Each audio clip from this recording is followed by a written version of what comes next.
In 2025, the global gaming market is set to rake in a staggering $525 billion.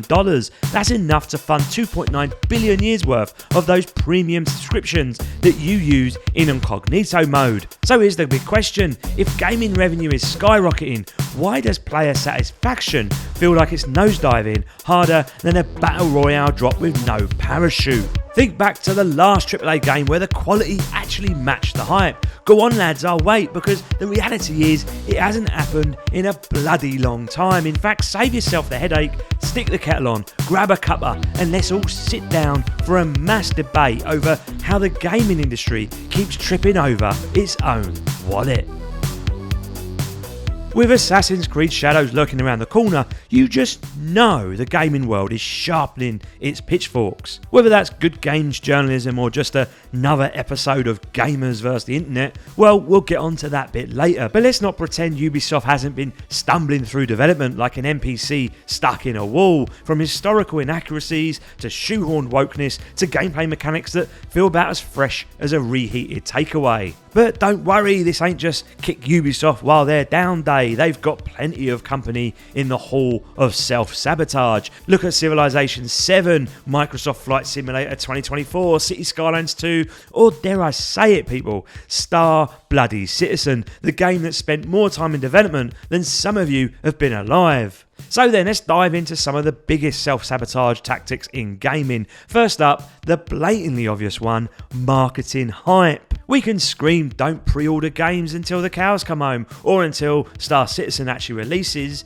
but publishers live for pre-orders. It's their fortune teller in a business suit, a way to predict sales, keep the fat cat shareholders purring, and justify spending more on hype than the game itself. Case in point, Cyberpunk 2077, one of gaming's biggest PR disasters, where CD Projekt Red promised a living, breathing cyberpunk world, but delivered a glitch-ridden fever dream where NPCs would T-pose harder than a yoga class. The numbers say it all: $174 million spent making the game and a jaw-dropping $142 million spent on marketing. That's almost 1-to-1 on budget to bullshit. And even after throwing $50 million at refunds and getting yeeted off the PlayStation Store, it still made bank. To be fair, CD Projekt Red did pull off a redemption arc, ploughing money back into fixes and DLC, finally delivering the game people were promised, but only after players revolted harder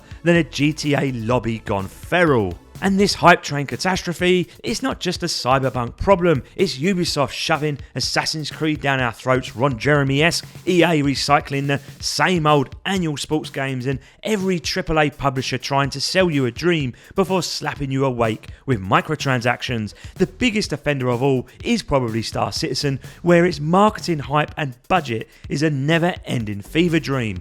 The next biggest self-sabotage culprit, greed. And these days, greed is practically married to live service games, like a toxic couple that refuses to break up because they're still splitting the rent. Money makes the world go round, sure, but in gaming, it's no dirty little secret anymore. It's been paraded in front of us like a microtransaction-riddled OnlyFans page. What started as some laughable horse armour has mutated into a grotesque mess of a $70 base game, $30 DLCs, overpriced subscription models, and cosmetics galore. But live service games, now that's where the real grift begins. The whole point is to keep you chained to the servers, drip-fed content like a lab rat on dopamine pellets, all while they bombard you with battle passes, season passes, and limited time offers designed to rinse your wallet. And yeah, not every live service game is a criminal enterprise, but ask yourself this: why not just give us a proper,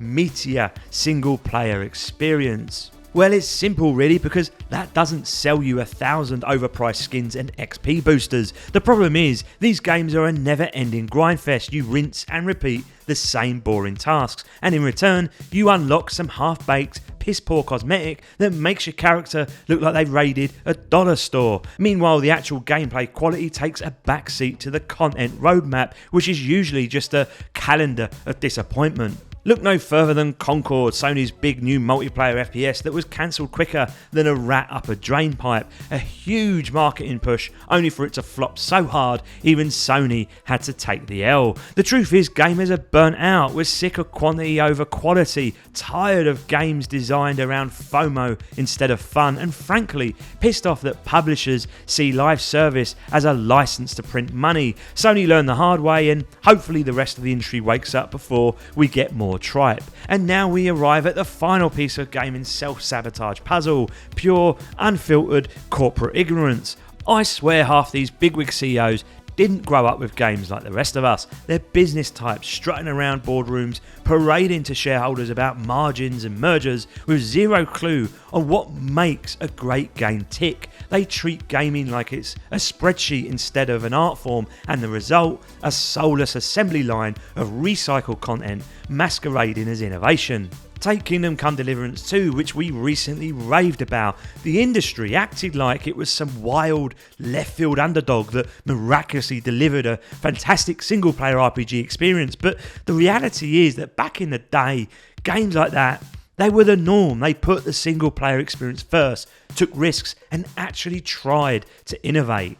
Now it's just rinse and repeat. And when we talk about repeat offenders, Ubisoft might just be the worst of the lot. There was a time when Ubisoft innovated, and when they did, they were great. But fans have been screaming for Splinter Cell for over a decade now. We want it, we crave it, we need it, and what do we get instead? Another Assassin's Creed, a franchise that's been milked so dry, even the cows have unionised. Fans want innovation, yes, but not at the expense of the soul of a franchise. And that's exactly where Civilization 7 has face-planted, whether through ignorance or sheer incompetence. Firaxis has potentially killed off a legendary series by giving fans exactly what they didn't ask for. Now, say what you will about Nintendo's lawsuit-happy obsession with emulator takedowns. They're ruthless, sure, but when I pick up a Nintendo game like Zelda, I know I'm in for something special. They put the player first and focus on that pure gaming magic that so many other companies have forgotten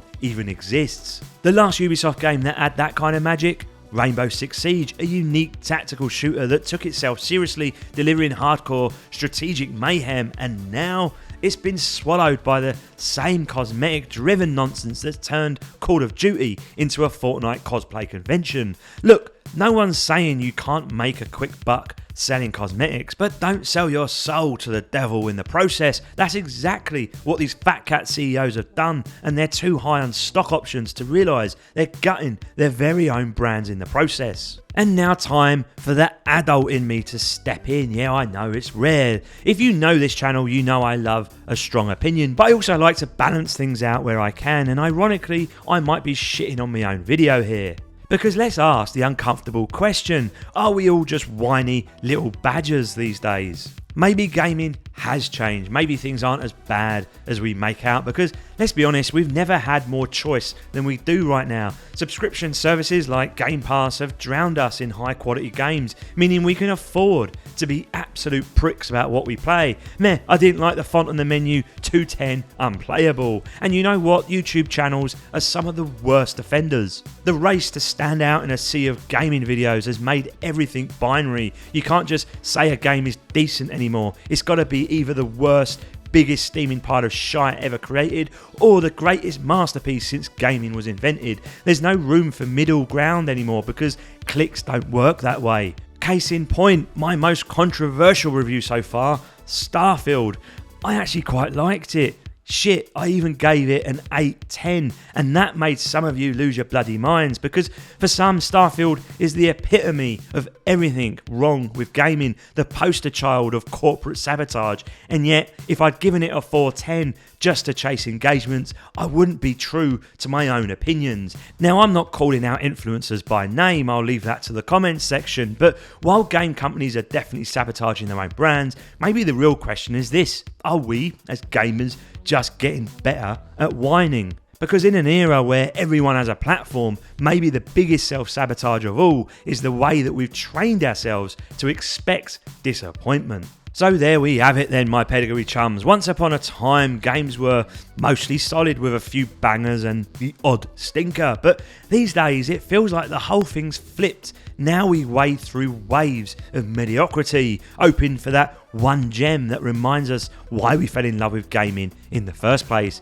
A game like Kingdom Come Deliverance 2, something that makes all the bollocks worth it. And here's the thing, 2025 on paper should be one of the best years in gaming. We're talking banger after banger, the kind of lineup that should make 2024 feel like that dodgy inbred cousin you pretend doesn't exist. But make no mistake, even if we accept that gamers have become Olympic level whiners moaning about wokeness, rehashes and the cost of gaming, the real problem is still the AAA publishers. They're completely out of touch with modern day gamers, obsessed with chasing revenue and keeping shareholders grinning rather than making actual great games. And that, my friends, is my biggest fear for a game like GTA 6. On paper, it should be a masterpiece. It should be everything we want it to be. But the sheer absurd success of GTA 5 Online makes me a little nervous. What if they go all in on always online bollocks? What if they water down the single player